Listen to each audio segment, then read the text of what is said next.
नमस्ते जी, हमारा नाम आलोक शुक्ला है। हमारी ये गौशाला हंसखेड़ा लखनऊ में स्थित है जी। आज ब्रीड वगैरह उनसे 18, 17, 16 लीटर यही दूध ले पा रहे हैं। देसी गायों में आराम से 14, 15 लीटर दूध ले लेते हैं हम लोग हैं।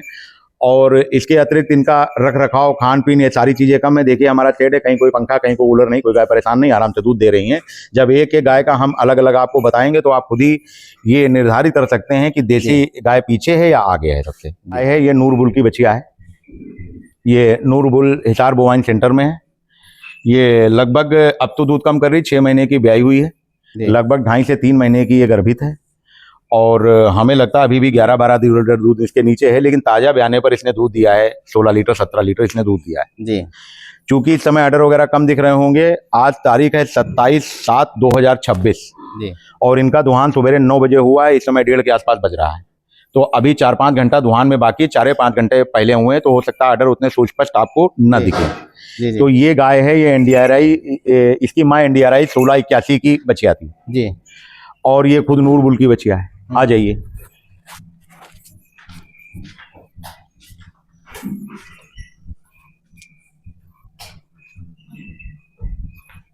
ये खुद उसी गाय की ये पहले लैक्टेशन की बछिया। इसका फादर नटराज है जी। जो लोग नटराज के बारे में जानना चाहें, ये गाय अभी हमारी समझ से 31, साढ़े 31 महीने की हुई है। आपने एक वीडियो बनाया था उधर नवंबर 23 की तरफ, शायद 12 या 13 तारीख को आपने नवंबर 23 में बनाया था। आप लिंक उसका दे दीजिएगा। जी। वीडियो में लिंक डाल, हाँ, लिंक डाल दीजिएगा। ये दोनों बछिया उस समय ताजी जन्म ली हुई थी, उस समय की है। इसकी 1 नवंबर 23 डेट ऑफ बर्थ है जी। आज ये करीब 4.5 महीने की ब्याई हुई है और पौने 3 महीने की एक गाभिन है। अभी भी 12-13 लीटर दूध इसके नीचे हाजिर है और करीब 15 से 15.5 लीटर दूध इसने पहले लैक्टेशन में दिया। देखिए पहले लैक्टेशन की बात नहीं हम लोग करते हैं जी। पहले लैक्टेशन में इसने तब दूध दिया है जब इसकी उम्र खाली 27 महीना रही। 27 महीना। अब पहला मिथक हम तोड़ते हैं, जैसे लोग कहते हैं कि ये 4 साल में गर्भित होती है। जी। बिल्कुल बिल्कुल। 27 महीने में बच्चा दे रही है और 31 महीने में पुनः पौने 3 महीने की गाभिन हो जाती है। 2.5 महीने को हम इसको चेक करा चुके हैं, ABS के बब्बर से ये गर्भित है जी। और खुद नटराज की है। अगर किसी को लगता है इसको 4 महीने नहीं ब्याए हुए, अभी 2 महीने हुए, तो ये इसका बच्चा है। ये बच्चा सुस्पष्ट मालूम पड़ता है 4 महीने का जी। 4 महीने का सुस्पष्ट मालूम पड़ता है। ये बछिया है, ये SAG ABC सलोन SAG का प्रीमियम बुल है, 21,217 की बछिया है।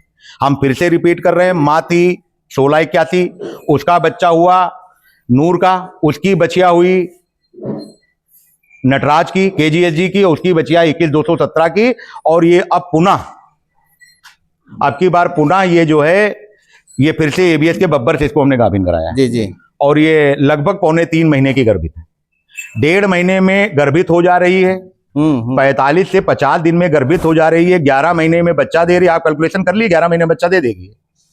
27 महीने में याई हो जाती है, मतलब सीमन ले रही है, गर्भित हो 27 महीने में बच्चा दे रही है, सीमन नहीं, 27 महीने 26 महीने में बच्चा दे रही है। जैसे हमने आपके वीडियो में कहा था कि हमारे वहां गाय 15-16 महीने में 17 महीने में गाभिन हो जाती है, तो कई लोगों ने कमेंट किया ये संभव नहीं है। अब आपके सामने रिजल्ट है, इसमें कोई प्रमाण हम आपको सामने दे रहे हैं, तो इसमें कोई इफ एंड बट है ही नहीं। बिल्कुल बिल्कुल सर। तो 27 महीने में बच्चा दे रही है। इसके अतिरिक्त अगर आप देखें तो सबसे पहली बात तो ये मिथक दूर हुआ कि ये देर में प्रेग्नेंट होती हैं, हर साल बच्चा दे रही हैं। और पहले लैक्टेशन में 15 लीटर 15.5 लीटर दूध इसने दिया है। अभी भी इसके नीचे 12-13 लीटर दूध तैयार है। अब जो लोग क्रॉस ब्रीड की गाय पाले हैं, बिल्कुल, वो अपने आप हमको बताएं, क्या ये कहीं से भी क्रॉस ब्रीड से पीछे हैं? 10-12 लीटर तो सामान्य गाय दूध दे रही लोगों के पास। अब जाहिर सी बात, अगर ये अदंत की पोजीशन है, इसने बच्चा दिया है, जब अदंत में कोई गाय 15 लीटर तक जा रही है, तो जाहिर सी बात वो जब तीसरे-चौथे लीटर ब्यात में होगी तो 20 लीटर दूध देगी। और इनकी मदर की मदर, उनकी मदर सब यहीं खड़ी हुई हैं। तो सबसे पहले तो हमने आपको इस गाय के बारे में बताया। इसके बाद हम इस गाय पे आते हैं। ये गाय हमारी एक बहुत ही फेमस, बहुत ही अच्छी गाय थी। हाथी नाम था, जो दुर्भाग्यवश उसका देहांत हो गया 8-9 महीने पहले। आपको अगर गौर हो, अगर आपको ध्यान हो, तो आपने शायद हमारे वहाँ 12 या 13 नवंबर 2023 को एक वीडियो बनाई थी। जी बिल्कुल। उस दिन ये धनतेरस के दिन इसका जन्म हुआ था। जी। आप वो वीडियो लिंक में डाल दीजिएगा कि आज लोगों को लगे कि हम झूठ नहीं बोल रहे। ये नूरबुल की बछिया है, उस समय भी हमने नूरबुल की बछिया बताई थी। ये इसको ब्याह हुए 2 महीने हो गए। अब आप 10 नवंबर 23 से आज 27 जुलाई 26 है, कैलकुलेशन कर लीजिए। ब्याह हुए इसने 2 जून को बच्चा दिया है। तो आप ये भी देखिए, ये भी 30 महीने के पहले बच्चा दे रही, सिर्फ एक ही बच्चा नहीं, गाय बच्चा नहीं दे रही, क्योंकि ये ऑलरेडी वीडियो बन चुकी थी, हम उनको ही ज्यादा दिखा रहे हैं कि आप देखिए 30 महीने के अंदर सभी बच्चा दे रही हैं। इसके साथ थोड़ी सी परेशानी हो गई थी जी। इसने जब गाय ने बच्चा दिया था तो इसके रिटेंशन ऑफ प्लेसेंटा हो गया जी। उसके बाद इसकी जेर रुक गई थी। जेर रुकने के बहुत से कारण होते, एक तो इसने पहली बार में बच्चा दिया और जून में बहुत गर्मी 2 जून को थी जी। तो इसने सुबह के समय बच्चा दिया तो इसने डिलीवरी में 2-2.5 घंटे लगा दिए। तो जो एनर्जी इसको जेर निकालने के लिए चाहिए थी, उस एनर्जी का यूटिलाइजेशन इसने अपना जो है बच्चा देने में लगा दिया। इसके बाद में जब एनर्जी इसके अंदर एनर्जी लेवल कम हो गया, दूसरी गलती हमसे, ये गाय बैठी नहीं बहुत देर तक। देखिए, गाय के जेर गिलाने के लिए अनिवार्य शर्त ये है कि जैसे ही गाय बच्चा देती है 10 मिनट, 15 मिनट, 20 मिनट के अंदर जैसे ही बच्चा खड़ा हो, तुरंत उसके बच्चे को दूध पिलाएं। हमने दूध तो तुरंत पिलाया, लेकिन गाय बहुत परेशान थी, एनर्जी लेवल डाउन हो गया था जी। इसके बाद में चूंकि सवेरे 7-8 बजे का दुहान का समय होता है, गाय जब भी जेर डालती है सदा सुप्ता अवस्था में डालती है, यानी कि जब गाय बिल्कुल शांत होगी, आराम से बैठेगी, तब वो जेर निकालेगी।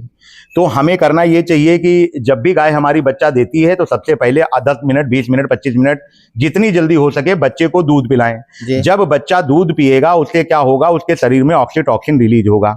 इसके अलावा जो उसका अडर बहुत भरा हुआ है, क्योंकि अगर आप गौर करें तो सबसे ज्यादा अडर, सबसे ज्यादा जो है थन उसका उसी समय बना होता है जब वो बच्चा देने वाली होती है। अब अडर बहुत टाइट है, जब वो अडर टाइट होगा जाहिर सी बात है गाय बैठेगी नहीं, और जब तक वो कंफर्ट जोन में नहीं आएगी, आराम से नहीं बैठेगी, तब तक वो बच्चा जेर नहीं डालेगी जी। अब गलती लोग करते हैं, बहुत से लोग जब तक जेर नहीं डालती जब तक दूध नहीं लगाते हैं। अगर गाय ने जेर नहीं डाली है तो आपको सबसे पहला काम तो ये करना चाहिए कि उसको पैदा होते ही बच्चे को तुरंत दूध पिलाइए। वो मिथक छोड़िए कि जब वो जेर डाल देगी तब हम बच्चे को दूध पिलाएंगे। इससे क्या होगा, उसके शरीर में ऑक्सीटॉसिन रिलीज होगा जी। और इसके अतिरिक्त आप जो काढ़ा वगैरह दे रहे हैं उसके बारे में सब लोग जानते हैं, वो देते रहें जी। इसके बाद में जब गाय को, बच्चे को आप दूध पिला दे, फिर गाय को एकांत छोड़ दें। बहुत से लोग करते क्या है, कुर्सी डाल के जेर गिरने का इंतजार करने लगते हैं। अब हमसे गलती ये हुई कि सुबेरे का समय का दुहान चल रहा था और हम यहाँ पर थे नहीं। अब था क्या कि जब उसने 5, 5:30 बजे बच्चा दिया, 7 बजे से हलचल यहाँ होने लगी, गाय 11 बजे तक बैठेगी नहीं जी। अब अगर वो 4-5 घंटे नहीं बैठेगी तो जाहिर सी बात है जेर गिर जाएगी। इसके अलावा जब कभी गाय बच्चा देने में समय ले तो आपको थोड़ा स्पेशल प्रिकॉशंस लेनी है उसकी जेर गिराने के लिए। तब आप काढ़ा वगैरह हो गया, ये बहुत से प्रोडक्ट्स आते हैं जैसे इनबोलान आता है या फिर इटोटोन आता है, इन जैसी चीजें भी आप दे सकते हैं। तो हुआ क्या कि इसके रिटेंशन ऑफ प्लेसेंटा हो गया जी। रिटेंशन ऑफ प्लेसेंटा होने पर सबसे बड़ी चीज आप ये ध्यान रखें, हमारे सामने उदाहरण है, हमने हाथ डाल के जेर नहीं निकलवाई। हमें बहुत से डॉक्टरों ने कहा आप हाथ डाल के निकाल दीजिए, निकलवा दीजिए। अब जब इसकी जेर हमने नहीं निकलवाई तो 1 दिन, 2 दिन, हमने 3 दिन इंतजार किया। सबसे पहली बात, पहले का समय गया। पहले होता क्या था, गाय बच्चा देती थी 12 से 14 घंटे पहले जेर गिराने का समय 24 घंटे होता था जी। उस समय क्या था कि गाय बाहर चरने जाती थी, हिलती डुलती थी, तो उनकी जेर जल्दी निकल जाती थी। अब गाय बाहर चरने नहीं जाती है, स्टॉल फीडिंग होती है, तो अब ये समय 72 घंटे तक हो चुका है। 72 घंटे तक तो आप वॉच करें। जेर एक फॉरेन बॉडी है, शरीर में रुकेगी नहीं, धीरे धीरे करके निकल जाएगी। तो जब इसकी जेर नहीं 3-4 दिन गिरी, इसके बाद में इसके हफ्ता भर हो गया जेर इसकी बाहर नहीं आई। फिर इसके बुखार आ गया और लगभग इसके 15 दिन तक एक तो टेम्परेचर भी ज्यादा था, कुछ एक्सर्शन इसके अंदर था, 105 तक इसके बुखार रहा। लेकिन 15-20 दिन, 15-20-22 दिन तक गाय परेशान रही। उसके बाद गाय नॉर्मल होने लगी। आज फिर से गाय सही आ गई है, पूरे फीड पे आ गई है। लगभग इस गाय को पहले ही लैक्टेशन में 31 महीने की बचिया को 17 लीटर 18 लीटर दूध देना चाहिए था, जो कि जेर न गिरने की वजह से वो 10 लीटर 9 लीटर तक पहुंचा। लेकिन अब से पुनः 15 लीटर के आसपास इसका दूध 7-7.5 लीटर टाइम का आ गया है। और हम ये उम्मीद करते हैं कि ये दूध 16-17 लीटर तक जरूर पहुंचेगी। और अगर इसमें किंतु ना लगा होता तो शायद ये 17-18 लीटर पे समय चल रही होती। लेकिन अगर इसकी हम जेर हाथ से निकलवा देते तो इस ब्यात में ये 10 लीटर से दूध के ऊपर नहीं आ पाती। तो हाथ से जेर नहीं निकलवानी जी, फॉरेन बॉडी अपने आप निकल जाएगी।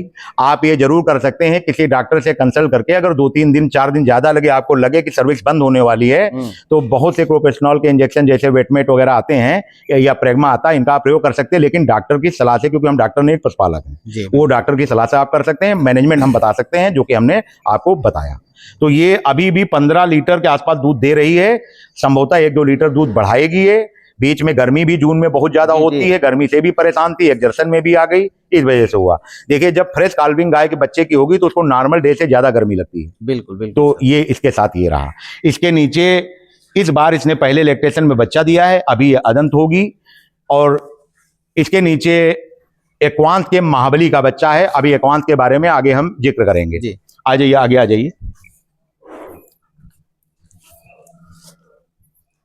ये हमारी 7वें लैक्टेशन में अब की बार इसने बच्चा दिया। इसकी खासियत ये 7 बार इसने बच्चिया को जन्म दिया। हाँ अभी इसने सोमवार को आज 27 तारीख है, दिन संडे है। इसने मंडे के जो मंडे बीता है उस दिन इसने फीमेल काफ को जन्म दिया, एक्वांस के महाबली को।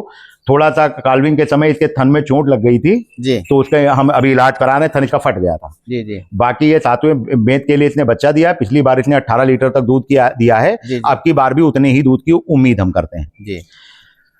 अब तो बछिया ज्यादातर आपके फार्म पर आती है सर, 6 सीमन यूज नहीं करते हैं। देखिए हम अपने वहाँ कभी भी सेक्स सीमन का इस्तेमाल नहीं करते, हम नॉर्मल सीमन ही इस्तेमाल करते हैं जी हमने अपने जीवन में सिर्फ एक बार सेक्स सीमन इस्तेमाल किया है, जी जो कि हमने इस बछिया पे अब की बार लगवाया है। इत्तेफाक के पास हमारे आई वर्कर हैं सतीश, जी उनके पास एबीएस के बब्बर का सेक्स सीमन था, हाँ तो हमने इसके लगवा दिया और ये प्रभु की कृपा से ये गर्भित भी रुक गई। अच्छा ये 2.25 महीने के आसपास की गर्भित रुक गई है एबीएस के बब्बर से। जी इसके अलावा 2018 से आज तक हमने कभी सेक्स सीमन नहीं लगाया। सेक्स सीमन न लगाने के बहुत से कारण हैं। एक तो सेक्स सीमन महंगा भी बहुत है और उसके अलावा कंसेप्शन रेट्स भी उसके बहुत कम है। जी जी जो करती क्या है, एआई का कंसेप्शन का परसेंटेज कम कर देती है। जी इसके अलावा हम अमूमन 2 बार एआई कराते हैं 12-12 घंटे के अंतराल पे, जिससे हमको सही एवोल्यूशन का हमें मिल सके, जी तो हम करवाते हैं। बछिया के देखिए बहुत से बछिया, जैसे हमारे वहाँ बछिया की परसेंटेज ज्यादा है, थोड़ा सा हम शुक्ल पक्ष में एआई कराने में अवॉइड करते हैं थोड़ा। जी देखिए जो हमारा मानना, इसके पीछे हमारे पास कोई वैज्ञानिक प्रूफ नहीं है, हाँ। लेकिन जो हम अनुभव कर रहे हैं, अगर कृष्ण पक्ष में हम गायों को गर्भित कराएंगे हाँ। तो बछिया की परसेंटेज ज्यादा रहती है। हाँ। जैसे जैसे हम पूर्णमासी की तरफ बढ़ते रहेंगे हाँ। वैसे वैसे परसेंटेज कम होता जाएगा। जी। पूर्णमासी के दिन मैक्सिमम परसेंटेज बढ़ेगा रहता है हाँ। और अमावस्या के दिन मैक्सिमम परसेंटेज बछिया का रहता है। ऐसा पिछले 8 साल में हमने अनुभव किया है। जी। अगर हमने 10 गायों के साथ ऐसा किया होगा तो 8 में हमको कामयाबी मिली है। जी। ऐसा हम अनुभव कर रहे हैं। कृष्ण और शुक्ल पक्ष थोड़ा रिस्पॉन्सिबल है, जिसमें अमावस्या के दिन बछिया की चांसेस ज्यादा और पूर्णमासी के दिन बछड़े की चांसेस ज्यादा, जैसा हम अपने अपना अनुभव किया। कृष्ण पक्ष की गर्भित बछियाएं 80, 85, 90% बछिया को जन्म दे रही हैं और शुक्ल पक्ष की गर्भित बछड़े को जन्म दे रही हैं। और कुछ ये गाय और बुल के ऊपर भी लेना देना है। जैसे ये गाय 7 बार इसने बछिया को ही जन्म दिया। जी जी उसी तरह हमारी एक गाय ऐसी है जिसने 2 बार 3 बार बछड़े को ही लगातार जन्म दिया जी। है, तो कुछ उसकी भी वो चीज रहती है। जी। ये क्या रखे हैं सर? ये सेंधा नमक है। ये सेंधा नमक चाटती, आप देखिए चाट रही हैं। जी। ये बड़े बड़े ढेले हम सेंधा नमक के लिए लेते हैं। हाँ। लगभग हमारे वहाँ तो 50-50, 60-60 किलो के भी ढेले मिल जाते हैं। इनके नांदों में पड़े रहते हैं, जिसको जितनी जरूरत होती है जी, जी। उतना जो है इससे मिल जाता है। जी। इसके